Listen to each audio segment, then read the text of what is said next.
Saya lagi santai-santai, memang belum ngantuk. Atau ibu kembali lagi. Ada di mana? Wih, kamu nggak beli telepon jam segini. Di satu. Bisa pas memang hari ini kami suami istri. Tadi pagi ada pelayanan, tapi maksudnya sore ini ya santai-santai dulu lah. Nih, atau bisa ada hari ini. Senang bisa bertemu dengan saudara. Amin. Terima kasih. Daniel dengan Kenny tadi jamu kami makan rawon, enak sekali. Yang pengen cari sendiri. Saya ingin ngecek dulu yang Zoom, Instagram, Facebook. Udah aman suara saya? Istri saya jadi operator ini. Aman? Jawab dong. Aman suaranya? Zoom, Instagram, Facebook? Aman, Pak. Aman ya? Oke, baik. Aman, kode di Porong oke. Woi, yang di Porong nih, dari LP Porong. Iya, luar biasa selama Zoom itu. Sopo itu? Cieng ya? Apa? Oke. Nah, pandemi itu bawa berkat yang luar biasa. Jadi kira-kira bulan Mei tahun 2020, ketika secara resmi pemerintah menutup semua aktivitas termasuk gereja, masjid, pura, kelenteng, vihara, termasuk penjara. Tidak boleh ada orang yang datang. Wah, bagaimana mereka? Sudah sepi, dikurung. Nah, salah seorang namanya Pak Andreas Nurmandala, dia pernah jadi narapidana juga karena satu kasus saya nggak kenal tadinya. Nah, setelah dia keluar, karena dia sudah tahu bagaimana merasakan hidup di penjara, terus dia itu kontak beberapa orang. Gimana kalau kita buat pelayanan Zoom? Oh ya boleh. Nah, sejak Mei 2020 sampai hari ini, setiap Senin, Rabu, Jumat jam 9 WIB kami ada Zoom, dan mereka ikut dengan Pak Andreas mendekati petugas-petugas di hampir semua LP. Diberi linknya, diberi fasilitas, aduh luar biasa. Nah, yang mengharukan itu saudara, karena terpisah, nggak boleh orang datang waktu pandemi. Ada suami istri yang di penjara juga, tapi tempatnya beda, nggak bisa kontak.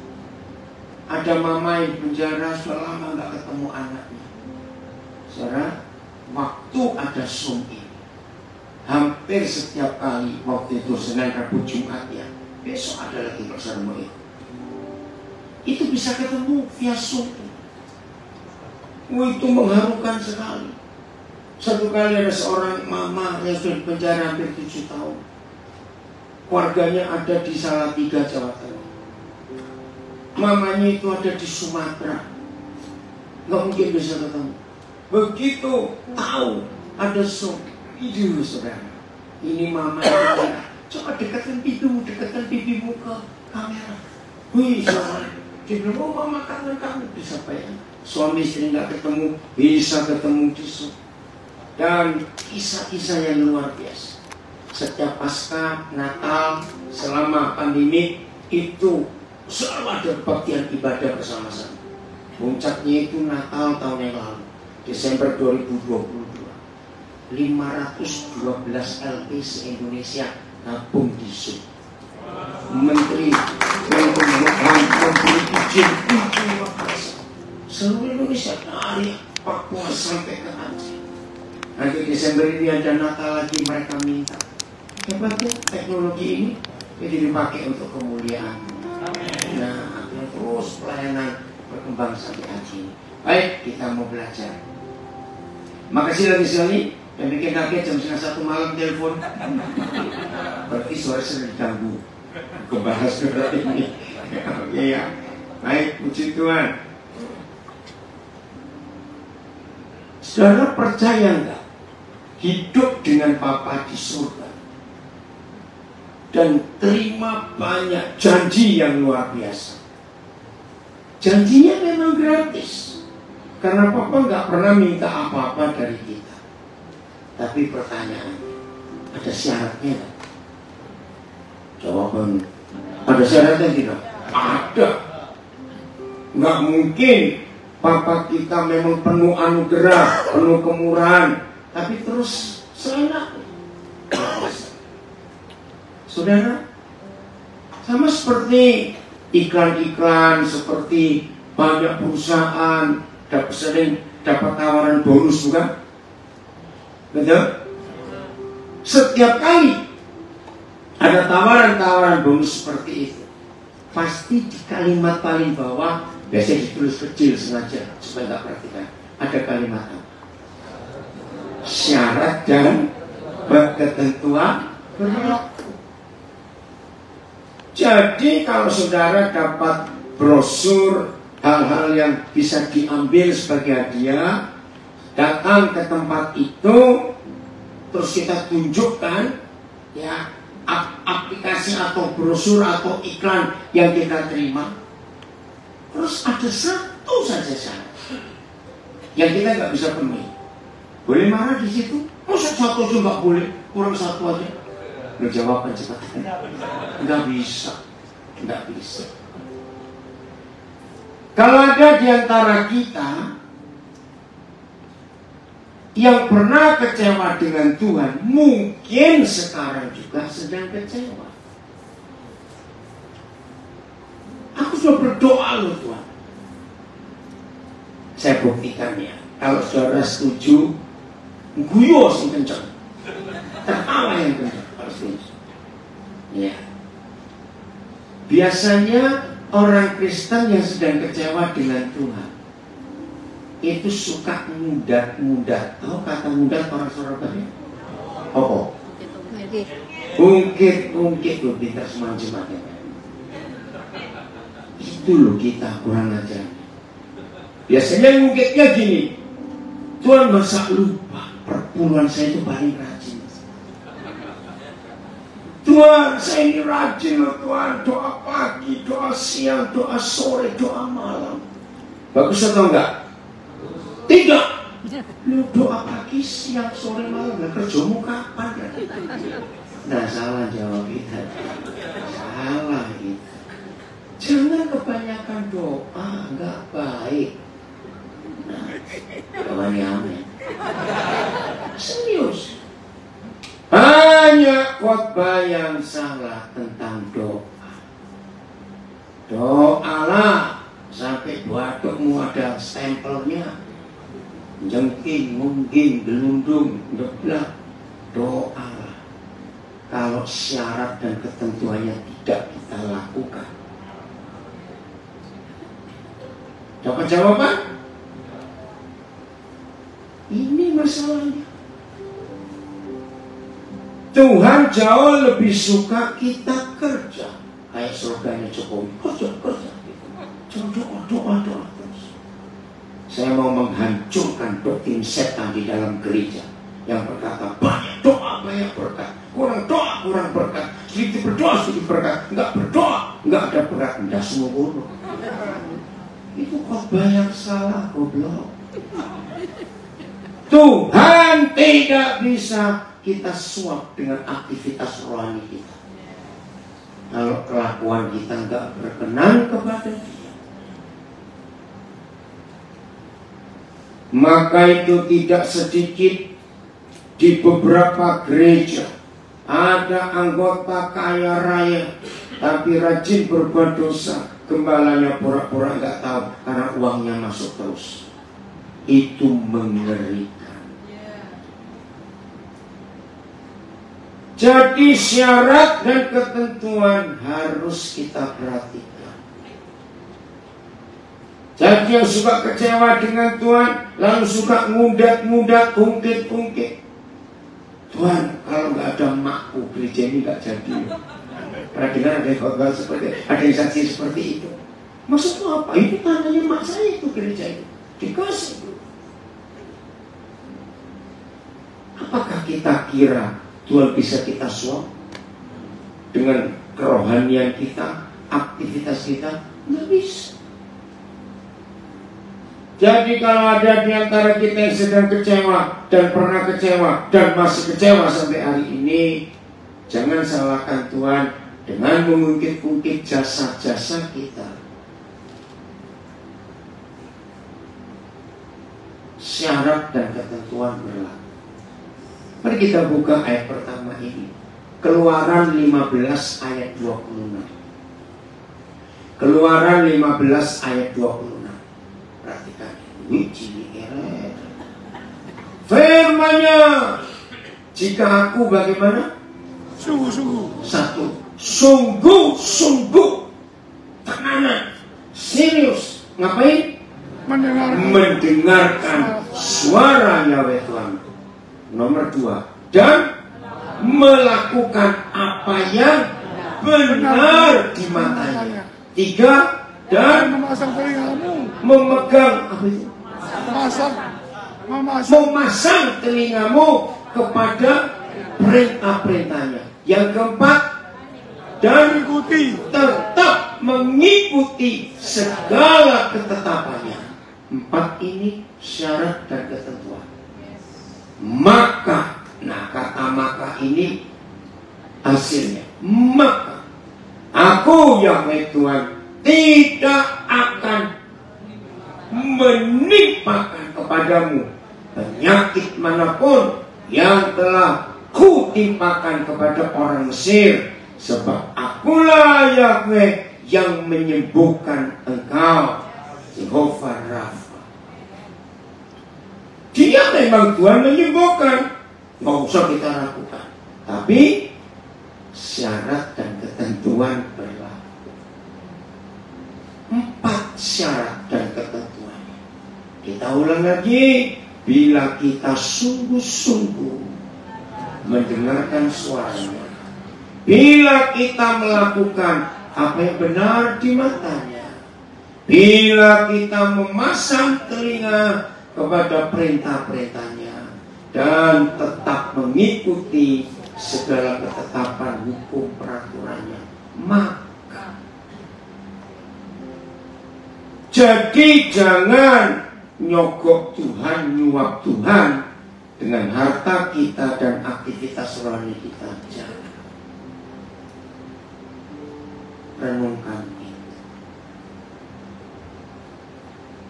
Banyak loh orang Kristen tuh begini.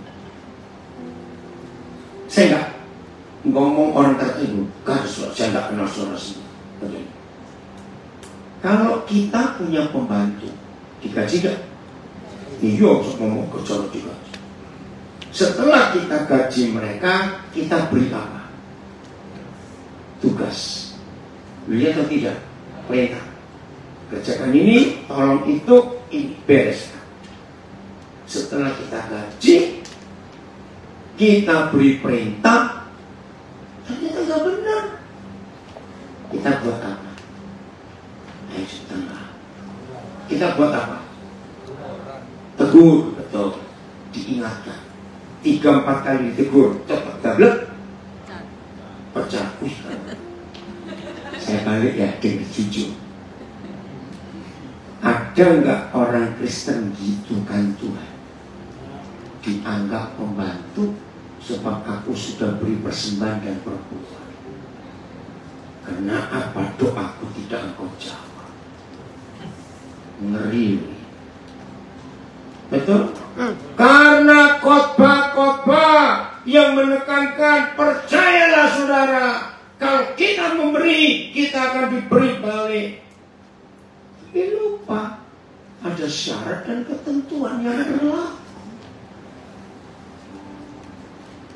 Nah, karena tidak diimbangi dengan kebenaran seperti ini, maka tidak sedikit di antara kita mungkin-mungkinan. Aku ini kurang apa? Kalau Tuhan model saya tak jawab kurang ajar kok. Untung Tuhan gak kayak saya. Maaf. Jelas diri sendiri yang kurang ajar. Kok nyalakan Tuhan lagi dengan mengungkit-ungkit? Hati-hati. Maka kalau syarat dan ketentuan itu kita lakukan, terjadi aku Yahweh yang menyembuhkan engkau. Amin. Contoh kecil, tanya semua dokter.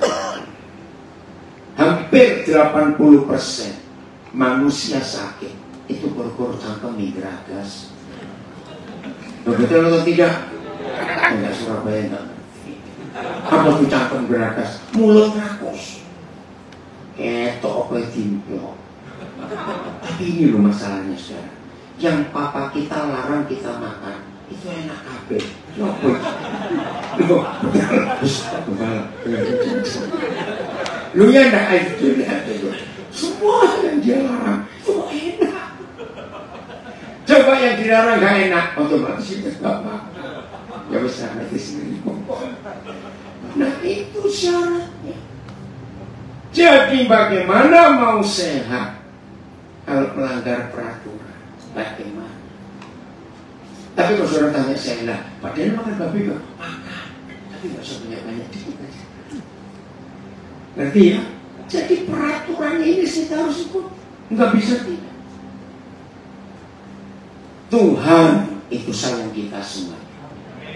Tapi lagi sekali syarat dan ketentuannya harus kita kerjakan. Nggak bisa tidak. Yesaya 48 ayat 17 sampai 19, satu ayat. Yesaya 48 ayat 17. Beginilah firman Yahweh penebusmu yang maha kuasa, ya Tuhan Israel. 1. Akulah Yahweh Tuhanmu yang mengajar. Engkau mengajar kita tentang berapa? Apa yang memberi faedah. Tahu kata memberi faedah, memberi manfaat. Dia mengajar kita untuk hal-hal yang memberi kebaikan, memberi manfaat yang baik. Apa jadinya kalau kita nggak mau diajar? Wah, kurang ajar susah benar jawab. Betul? Karena nggak mau diajar. Yang kedua, akulah Yahweh yang menuntun engkau di jalan yang harus kau tempuh. Suatu kali saya satu mobil dengan warga salah satu anak kami, ini suami istri, duduk di depan, saya di belakang dengan cucu saya. Nah, suaminya nyetir, loh, kok GPS-nya arahnya berubah? Padahal sudah sering lewat situ. Nah, dia ngotot, enggak, ini pasti GPS-nya salah. Terus istrinya nyeletuk gini. Saya coba belajar dari kata-kata anak saya ini. Yang kamu lihat barang GPS saja kamu enggak nurut, apalagi dengan Tuhan kamu enggak melihat. Ayo, betul enggak kalimat ini? Hebat juga ini kata-kata ini. Nah saudara, mengapa Tuhan Yesus berkata, kamulah domba-domba? Pernah gak saudara bertanya, kenapa dia gak ngomong, kamulah kucing-kucingku, kamulah monyet-monyetku? Kok kamulah domba-dombaku? Loh, kenapa? Pernah gak saudara tanya? Kalau gak pernah tak jawab saya. Kucing itu pintar. Betul? Monyet juga pintar. Domba yang on, betul? Keluarkan domba dari kandangnya, jarak 30 meter saja. Terus setola-tola nggak karun mau kemana. Tapi kucing, ada yang pernah ngalami jengkel dengan kucing tetangga, mbok karungi, misalnya rumah saudara promo, kucingnya buat di pasar Turi. Percaya nggak saudara belum balik desa nyampe? Lihat atau tidak? Maka itu kan nggak bilang kamu kucing-kucing, tapi kayak kucing itu pintar. Mbak ini okonnya dulu. Gong orang bodoh juga. Gong kayak. Maka itu perlu dituntun kata-kata. Perlu dituntun. Kalau nggak dituntun kita pasti tersesat. Jadi selama ini banyak sekali kita kenal papa kita. Oh dia baik, betul. Dia pemberi berkat, tidak salah. Dia itu penyembuh, oh yakin saya. Dia penolong, betul, macam-macam. Dia penjunan, dia bapak anggur yang benar, dan banyak lagi. Rupanya yang dua di Yesaya 48 ayat 17 ini sedikit anak Tuhan yang tahu. Yaitu papa yang mengajar dan papa yang menuntut. Ini luar biasa. Nah, inilah salah satu lagi syarat dan ketentuan. Bagaimana kita mau jadi benar dan baik kalau nggak mau diajar? Bagaimana kita bisa menemukan arah dan tujuan yang tepat kalau kita nggak mau dituntut? Betul atau salah? Ayat 18. Ini papa kita. Papa, kau itu sabar sekali.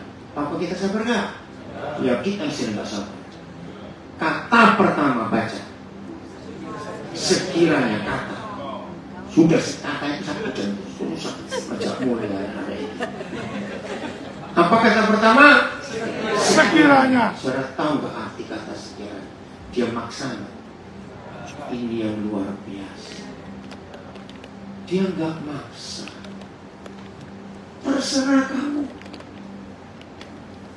Waktu saya pertama baca ayat ini, saya tuh kaget. Ternyata pendeta itu lebih kejam dari Tuhan. Setuju nggak? Saya suka maksa. Gitu. Kalau ada orang yang berbuat lagi, dia enggak loh. Sekiranya baik sekali enggak dia? Nah, justru karena terlalu baiknya Tuhan itu, akhirnya kita nganggap enteng. Yang salah kita, dia yang kita salahkan. Karena syarat dan ketentuannya kita enggak tahu. Apa yang terjadi? Sekiranya siapa? Jangan kau aku saya tahu pikir saya nggak bisa baca sebenarnya. Yang saya tanya aku. Nah, sekiranya aku memperhatikan perintah-perintahnya, maka hasilnya dua yang luar biasa.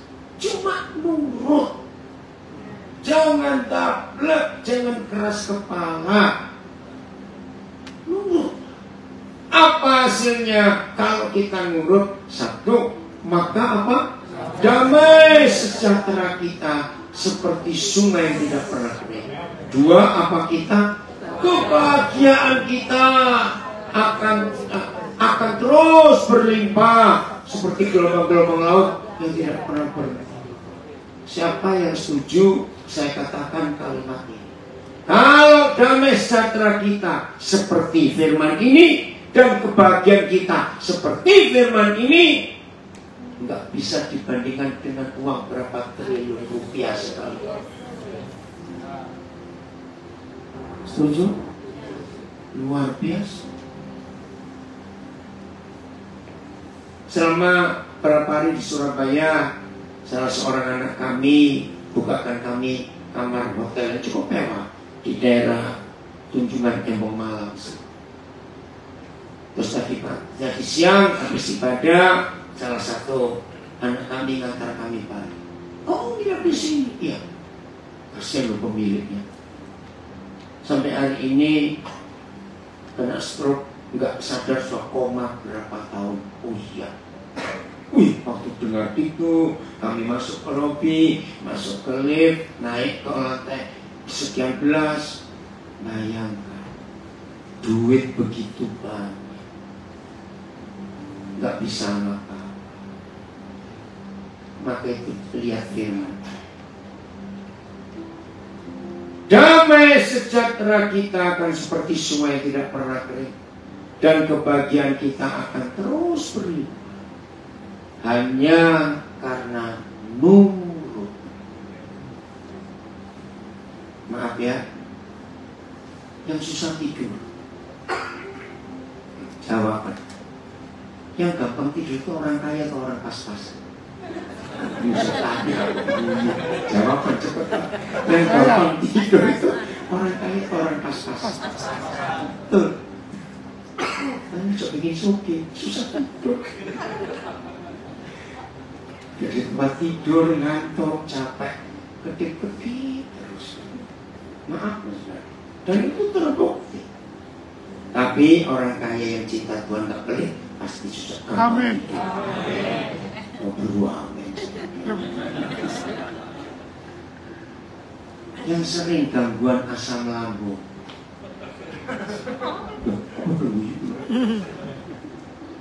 Salah satu penyebab karena pikiran.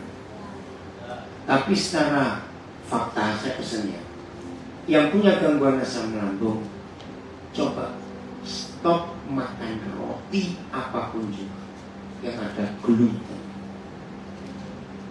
Buktikan, yang sering asam lambung begitu lambung perih langsung cari roti, nggak lama perih lagi, karena itu yang membuat asam lambung naik.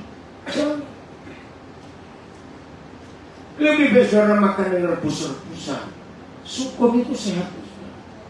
Makanya ya ubi telur dulu, singkongnya kok rebus. Itu ternyata lebih sehat buat kentang.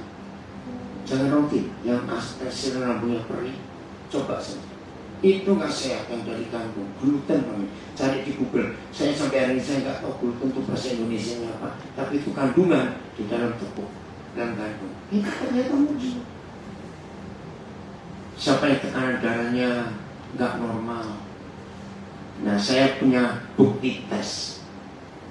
Orang yang mata duitan itu untuk ngecek tensi darah nggak perlu pakai alat, cekkan saldo dulu. Loh, serius saya pernah cek itu. Saldo akeh tekanan darah normal. Saldo kurang, langsung naik. Kalau nggak percaya, serius. Nah itu yang mata duitan apa sih? Saldo banyak, tidurnya enak, salah. Serius. Hanya yang mendengarkan perintah-perintah hidup itu tenang.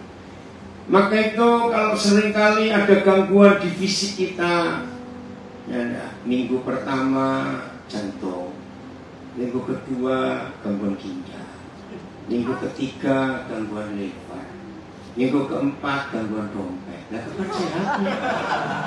Kapan sehatnya? Maka itu keluaran 15 ayat 26 tadi itu syarat hidup sehat. Nurut, wes gitu dong. Saya suruh nurut loh. Dosa nurut kok bentar. Belum namanya. Betul ya. Nah saudara ini harus. Siapa yang sering tersinggung? Bisa tanya kok. Ya, dok setengah pukul tetangga saya ngomong gitu aja. Saya tanya, siapa yang suka tersinggung? Oke, gimana? Orang tersinggung itu salah atau tidak? Salah. Loh, saya tanya. Ini sumber penyakit, suka tersinggung, kecewa, sumbu pendek, tau kata sumbu pendek? Ya, orang Jawa itu sumbunya panjang.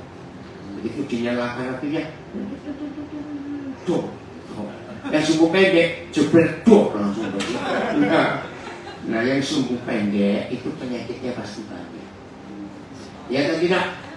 Betul? Nah, harus belajar.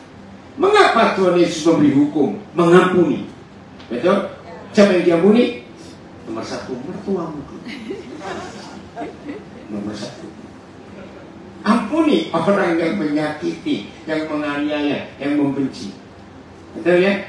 Nah, saya tanya.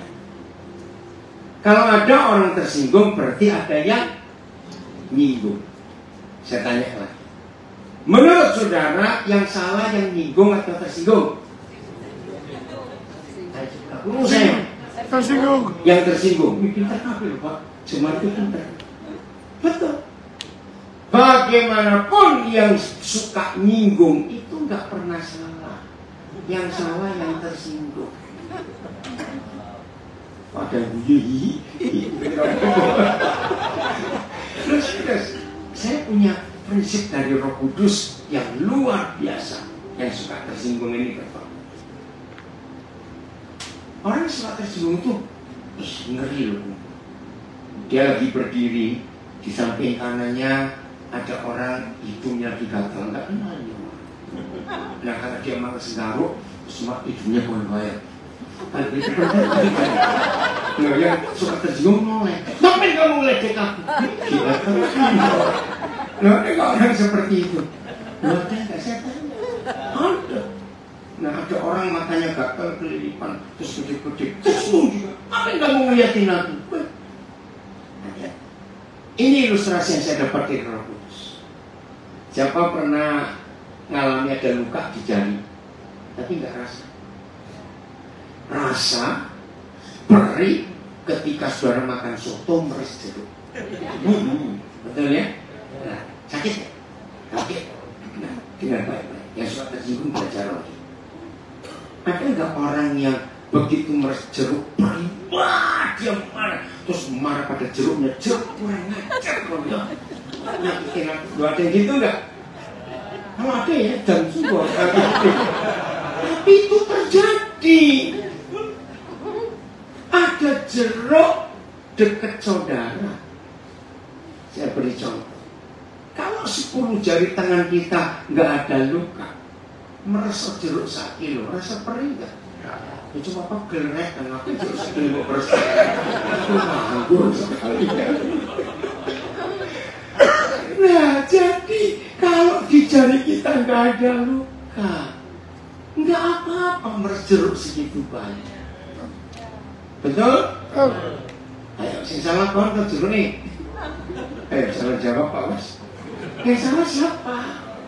Jadi saudara nggak bisa berkata aku ini pemarah gara-gara dia, gara-gara ini, gara-gara itu. Salah atau betul kalimat itu? Loh, salah atau betul kalimat itu? Salah.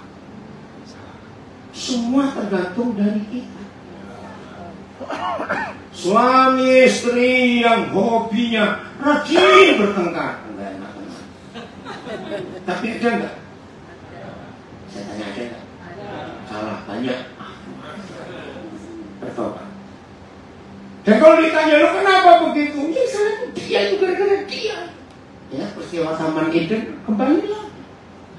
Pokoknya mulai hari ini kalau masih ada di antara saudara yang gampang tersinggung, gampang nyapek, tahu kata itu, gampang nyenggerang, yang salah ya yang nyapean itu, bukan gara-gara itu. Tidak. Oh, ada orang di sana, maaf sini. Setuju? Ini firman. Jadi jangan saudara tidak melakukan syarat dan ketentuan. Jadi kalau ada di antara kita punya koleksi musuh, ini kok gak enak. Tapi ada nggak orang punya koleksi musuh? Ada, hati-hati. Bahkan koleksi musuh ada sudah mati 40 tahun yang lalu, sudah mati 30 tahun yang lalu, masih di koleksi musuhnya. Mengerikan itu. Awas. Yang salah pasti kita. Maka itu kenapa hukum Tuhan ampuni. Ya supaya kita nggak salah terus. Bahaya loh saudara. Jangan anggap enteng, tidak mengampuni itu. Merusak hubungan kita dengan Tuhan. Masih ingat Tuhan Yesus mengajak, ampunilah kesalahan kami. Terus Seperti kami seperti kami mengampuni orang bersalah. Karena kalau kita tidak mengampuni orang bersalah, kita pun tidak diampuni. Matius 6 ayat 14-15. Berarti kira-kira banyak orang yang nggak diampuni nggak dalam gereja. Banyak kalau tidak mau mengampuni. Jangan berkata, Pak Firman, saya tuh nggak benci loh, cuma malas ketemu. Oh, tuh goblok. Nggak benci tapi malas ketemu. Ada nggak kira-kira orang seperti itu? Awas. Serius saudara, ini kebenaran sebagai syarat dan ketentuan untuk kita hidup benar dan berkenan kepada Dia. Lihat apa yang terjadi kalau kita nurut, kita taat, maka damai sejahtera kita seperti sungai nggak pernah kering dan kebahagiaan kita seperti gelombang laut nggak pernah berhenti. Lihat ayat 19. Dampaknya kemana? Luar biasa. Ayat 19. Ayo, baik. Maka keturunan kita itu dampak pertama. luar biasa. Keturunan kita sampai anak cucu. Mengapa orang Yahudi mempunyai pepatah, mempunyai istilah, mempunyai konsep hidup Tuhan 3 generasi? Yahwehnya Abraham, Yahwehnya Ishak, Yahwehnya Israel. Dan itu selalu disebut orang sampai hari ini, anak cucu. Betul gak? Kalau anak cucu 3 generasi, anak cucu, papa, mama, anak cucu. Dan itu dari prinsip Yahwehnya Abraham, Yahwehnya Ishak, Yahwehnya Israel. Nah begini, Herman, anak pertamamu siapa namanya? Jennifer. Dengar ya. Pak Herman takut Tuhan. Jennifer dididik juga takut akan Tuhan. Maka orang berkata, lihat Tuhannya Herman dan Tuhannya Jennifer. Suatu hari Jennifer menikah, terus punya anak laki namanya Yosua. Jennifer bersama suaminya mengajar Yosua untuk takut akan Tuhan. Dan orang melihat bagaimana Yosua ini hidup luar biasa. Maka orang menyebut, lihat Tuhannya Herman, Tuhannya Jennifer, dan Tuhannya Yosua. Jadi kalau saudara dan saya mentaati hukum-hukumnya, dan kita mengajarkan kepada anak-anak kita, dan anak kita mengajarkan kepada anak-anaknya, maka semua kita akan disebut orang Tuhan 3 generasi. Amin. Satu hari Joshua sudah dewasa dan dia menikah, lalu punya anak John, Johannes. Maka orang menyebut, lihat itu Tuhannya Jennifer, Tuhannya Joshua, dan Tuhannya si John. Dan seterusnya, John dewasa menikah punya anak terus. Maka keturunan akan seperti pasir dan anak cucumu seperti kersik. Ini bahasa Melayu. Kersik itu paling gampang logikanya, anaknya pasir dah gitu. Hebat ya? Maka itu punya anak cuma 1, 2 kurang. Tambahin lah. Kawannya amin. Tambah kan harus banyak anak cucu kita, ya. Dan yang ini itu ya, gak usah takut. Oke? Apa yang terjadi? Ini dahsyat. 1, 2, 3.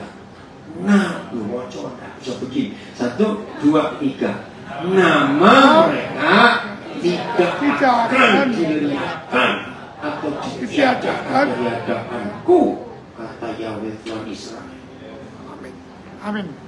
Luar biasa. Anak cucu, cicit, cangga, warai, muda-muda, kantong siwur. Itu orang Jawa punya 7 generasi. Nah, akan hebat. Hanya karena nurut syarat dan ketentuan kita lakukan. Cuma itu saja. Cucu, gampang atau susah? Susah. Maaf ya, yang jawab susah aja. Biasanya orang yang kurang pinter atau yang pinter yang lebih nurut? Jawab benar. Kurang pinter. Kenapa orang yang pinter kok susah nurut? Karena peminter. Karena semuanya tahu dia jadi susah. Ada orang yang susah minta maaf, ada. Pernah ketemu? Ciri-cirinya orang kalau susah minta maaf, begitu dia salah dan diberitahu salahnya dan dia sadar dia salah, selalu ngeles. Maksudnya bukan begitu.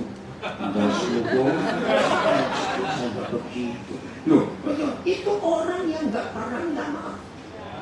Itu orang paling sombong. Susah ngakui salah. Ada orang kayak begitu. Nah, maka itu kita jangan seperti itu. Jadi anak cucu cicit kita akan jadi apa dan jadi siapa tergantung kita sekarang. Amin. Nurut atau tidak. Udah cuma itu saja. aktivitas kerohanian itu sandiwara atau tidak? Ini penting loh ngerti ini. Saya ulangi, aktivitas kerohanian kita itu sandiwara atau tidak? Sandiwara. Maka itu Bapa di surga dan Tuhan Yesus tidak pernah menilai kita waktu sedang di gereja. Catatan. Juga yang rajin ke menara doa dan bukit doa, Tuhan gak pernah nilai itu. Yang Papa kita nilai justru waktu kita sedang tidak kebaktian. Itu kelakuan kita seperti apa dan bagaimana. Ingat itu. Anak-anak saya sudah tahu, saya beritahu mereka. Kamu jangan nilai Papa waktu Papa diminta lagi baca. Ini kampung sandiwara. Kamu kalau mau nilai Papa, lihat Papa dalam hidup saya. Cara menggunakan uang bagaimana, cara memperlakukan orang bagaimana. Suruh lihat. Coba kalimat ini. Siapa yang setuju kalimat ini? Kalau kita melihat orang sedang makan, belum tentu dia sedang makan. Ayo mikir. Aneh gak kedengaran? Tidak. Ada orang sedang makan pecah-pecah, tapi hatinya penuh kemarahan, pikirannya kemana-mana. Enak gak makan kayak begini? Nah, siapa percaya orang yang sedang di gereja belum tentu ada di gereja. Lihat atau tidak? Siapa tahu hati orang, siapa tahu pikiran orang. Orang yang sedang tidur belum tentu tidur, walaupun matanya merem, tapi otaknya jalan terus. Orang yang sedang mandi belum tentu mandi, dan sebagainya. Maka itu jangan merasa sok hebat hanya dilihat orang waktu kita di gereja. Jangan. Kita bisa main sandiwara di depan orang, tapi di depan Tuhan kita nggak bisa bersandiwara. Maka itu yang Tuhan nilai waktu kita sedang tidak aktivitas rohani. Kita itu siapa? Nah, di saat-saat seperti itulah syarat dan ketentuan itu berlaku. Bagaimana cara kita memperlakukan? Satu kali kebetulan pas ada orang ya, tapi saya sering biasa.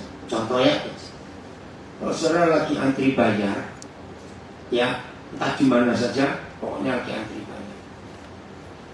Barang saudara banyak, dan di belakang saudara hanya bawa 2 barang bisa. Suruh dia dulu. Berarti maksudnya itu jadi kesaksian luar biasa. Saya lakukan itu. Kalau saya lagi antri bayar, saya lihat di belakang saya. Ya duluan aja. Kamu cuma 2, saya banyak. Itu hal kecil, tapi dampaknya itu besar. Saudara ketemu tukang parkir, ketemu security, satpam, ketemu siapa saja, cleaner, ya, di WC umum.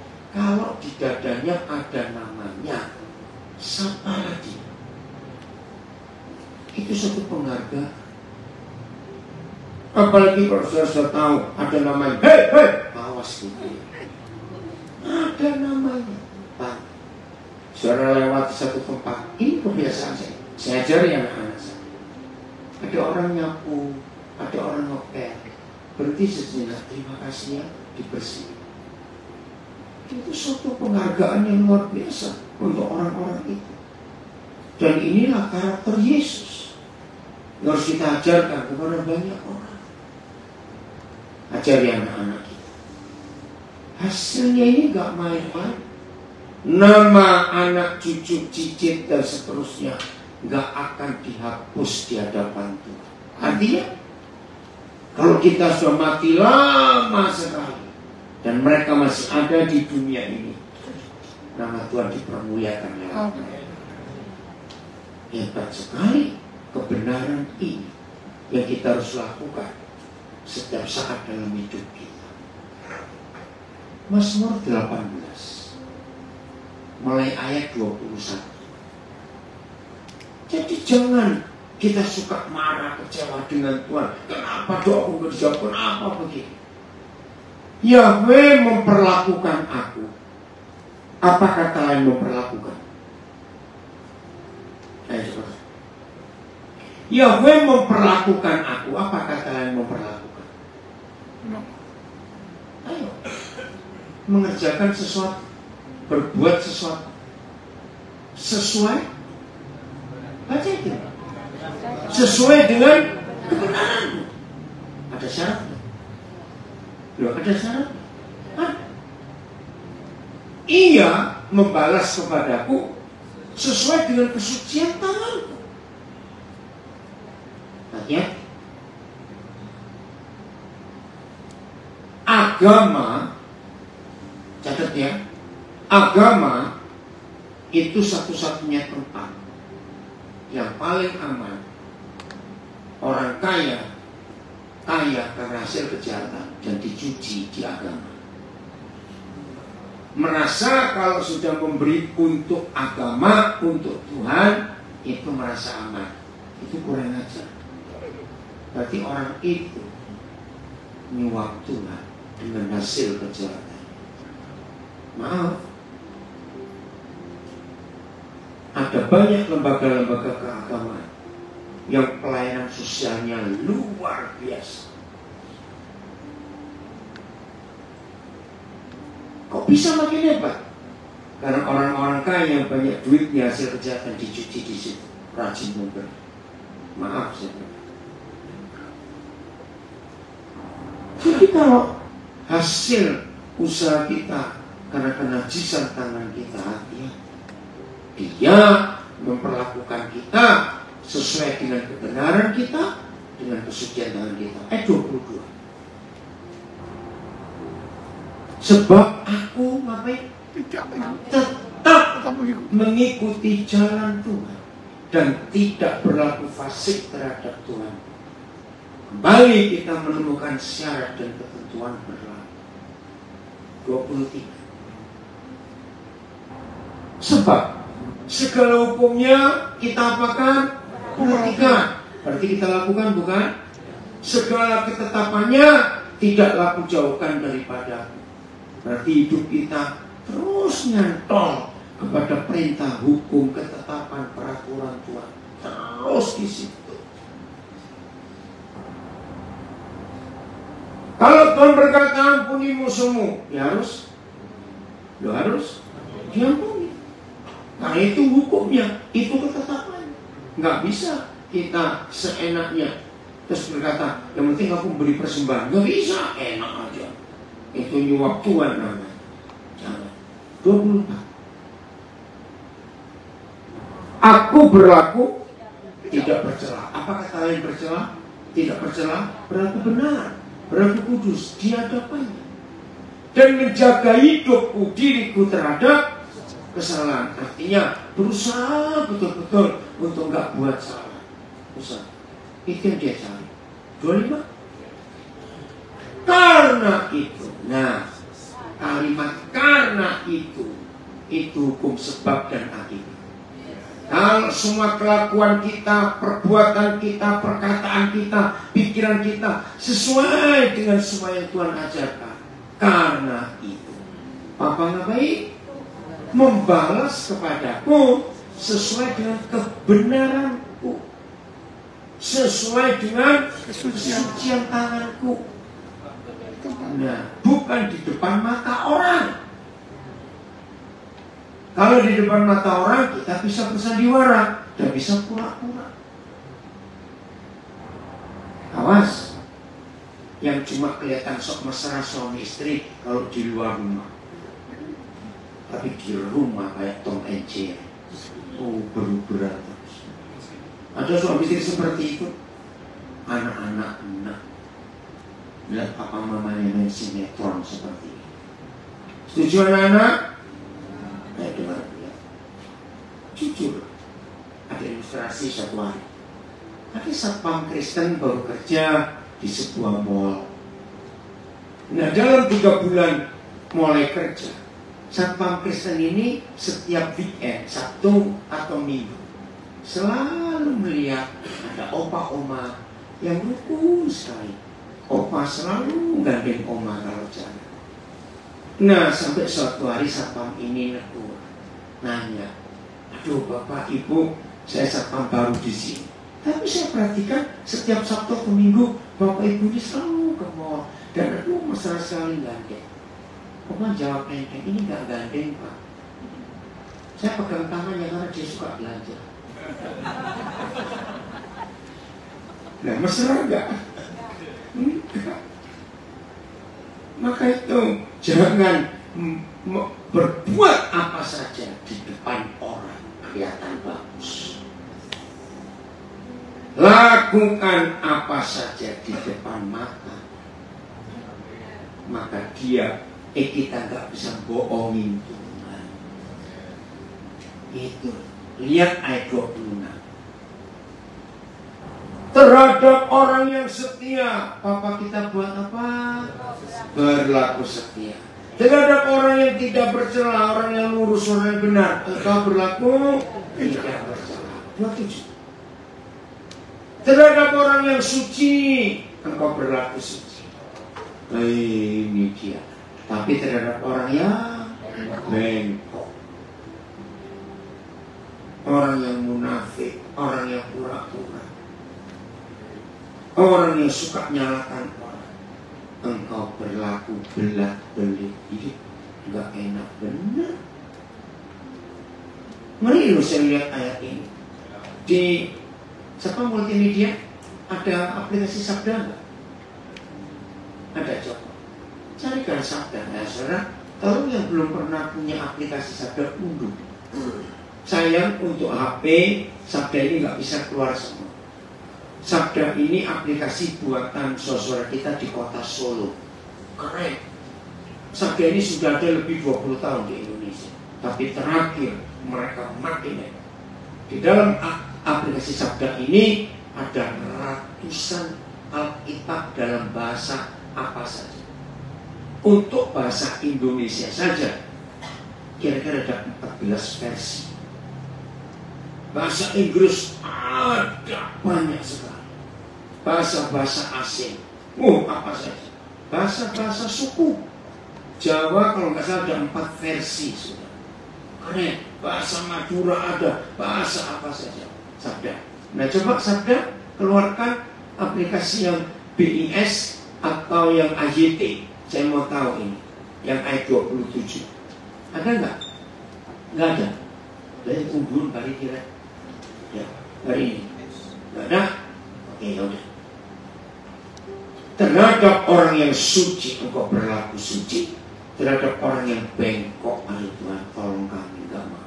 Engkau berlaku berat-berat. Ayat 28. Karena engkaulah yang menyelamatkan bangsa yang tertindas, tetapi orang yang memandang dengan congkak kau rendah. Maaf, saya cuma tanya, jangan tersinggung. Biasanya orang yang arogan seperti ini, orang yang suka memandang rendah orang lain, itu orang miskin atau orang kaya? Gak enak apa itu wong sugih itu. Serius. Walaupun tidak semua orang kaya begitu, tapi ada saya ketemu orang kaya, mentang-mentang uangnya banyak, suka main perintah seenaknya. Jangan. Ayo kita berubah dalam hidup. Setuju? Supaya kita jadi orang yang betul-betul diberkati oleh Tuhan. Saya beri contoh kecil lagi ini supaya hati ini bersih, hati ini beres. Janji ya. Suatu hari saudara lagi tunggu sesuatu atau tunggu seseorang, berdiri di pinggir sana. Terus ada orang lewat, saudara nggak kenal. Kenapa? Anjing marah gak? Bisa tanya, kok marah tidak? Jangan, bukan anjing kok marah. Ya itu dia, pokoknya itu di situ. Harusnya kalau ada orang ngomong gitu, saya tanya, maaf ya, anjingnya yang mana? Loh ya atau tidak? Nah itu yang suka tersinggung. Coba buktikan. Anjing asli, saudara ngomong gitu. Anjing lu, apa reaksinya? Enggak ngerti. Oh enggak. Lu betul tidak? Coba nih saya ketemu anjing lu. Saya tanya apa reaksinya? Diam. Bayangkan yang anjing bener aja nggak tersinggung. Nggak ketahuan. Gitu. Penyakit. Kita ini goblok-goblok ya. Lihat, betul atau tidak? Maka yang suka nyata Anda bertobat. Bagaimana kita bisa menikmati semua yang Tuhan janjikan? Kalau hidup kita belum benar. Jangan jawab ini ya, om itu sejak kapan jadi Kristen? Ini omongnya orang Surabaya. Pokoknya cukup pengalaman belum ada. So ini, tapi hidupnya enggak menampakkan karakter Yesus. Jadi hari ini, ada ya terjemahan itu ya. Ini BIS-nya saya baca. Bukan ini 27 aja, 27. Terhadap orang yang suci, kau nyatakan dirimu suci. Nggak enak ini. Tetapi orang yang jahat, kau musuhi. Orang jahat itu pasti pelit. Orang pelit pasti jahat. Coba enggak? Karena pelit dan jahat itu kakak adik kembar. Pelit dan jahat nggak pernah berdiri sendiri, selalu barengan. Contoh, jangan tersinggung. Orang jahat dan orang pelit itu gini. Kalau punya makanan nggak dimakan, cuma dilihatin. Nah, begitu mulai ngiler, kawan saudara ngiler, mulai berair, cepet. Lihat atau tidak? Loh, saya tanya kok. Kalau saudara enggak, ya mau enggak. Terus tersinggung sama ngomong gini. Iya atau tidak? Itu jahat dan pelit. Kalau mau memberi, pasti sudah deket-deket ada luasa. Apa sih? Itu orang pelit pasti jahat, orang jahat pasti pelit. Hanya senang melihat makanan, tapi tidak dimakan. Itu kan jahat. Ya pelit sebabnya. Gitu aja. Maaf para majikan Kristen, nasi yang saudara makan jangan dibedakan untuk membantu. Awas. Lauk yang saudara makan jangan dibedakan dengan membantu. Nah, yang pelit pasti loro hati dengan ini. Maaf. Serius. Itu hukumnya. Coba lihat ayat yang ke-26 BIS ya. Itu kalau punya banyak terjemahan bacanya itu. Tuhan, Engkau setia kepada orang yang setia dan baik kepada orang yang baik. Dois kita aja lakukan itu. Maka semua kebaikan Tuhan kita alami. Ayat terakhir Mazmur 73 ayat 1. Untuk saya nggak dimarahin, masih ada 6 menit. Itu timernya itu. Sesungguhnya Tuhan ngapain? Baik kepada mereka yang tulus hatinya. Ternyata papa kita nggak bisa baik kepada semua anak-anaknya. Untuk bisa merasakan kebaikan Tuhan ada syarat dan ketentuan yang berlaku. Apa syarat ketentuannya? Sesungguhnya Tuhan itu baik bagi kita yang tulus hatinya dan bagi kita yang bersih. Apa itu tulus hati dan bersih hati? Jawabannya, nggak punya musuh, nggak punya pikiran jahat.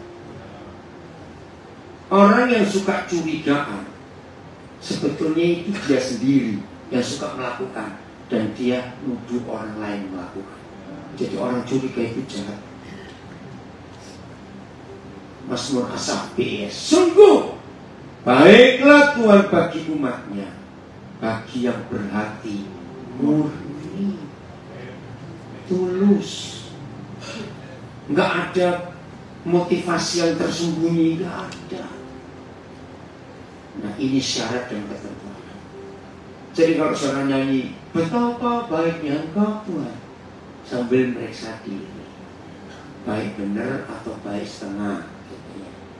Karena Tuhan nggak bisa menyatakan kebaikannya kalau kita itu nggak tulus. Senang jadi anak-anak Papa kalau kita mau taat kepada Dia, ya melakukan semua. Ya, yang masih rajin bertengkar, punya koleksi musuh, kayak kita berubah. Ampun. Nggak bisa, itu bukan salah aku, itu dia. Udah ngotot lah. Masih ingat jeruk nipis tadi? Jadi ingetin ya, kalau ada yang suka tersinggung, harus berterima kasih pada yang nyinggung. Jadi kalau ada orang nyinggung, aduh terima kasih ya Pak, Bu. Aduh kalau nggak ada Bapak saya nggak tahu kalau saya itu sakit. Oh nggak paham. Lu betul tidak? Jadi kalau saudara meres jeruk perih, bilang jeruk jangan. Terima kasih jeruk, kamu kok baik benar. Betul? Tuhan memberkati kita semuanya. Amin. Bagi pelaku firman, haleluya. Segala silakan maju.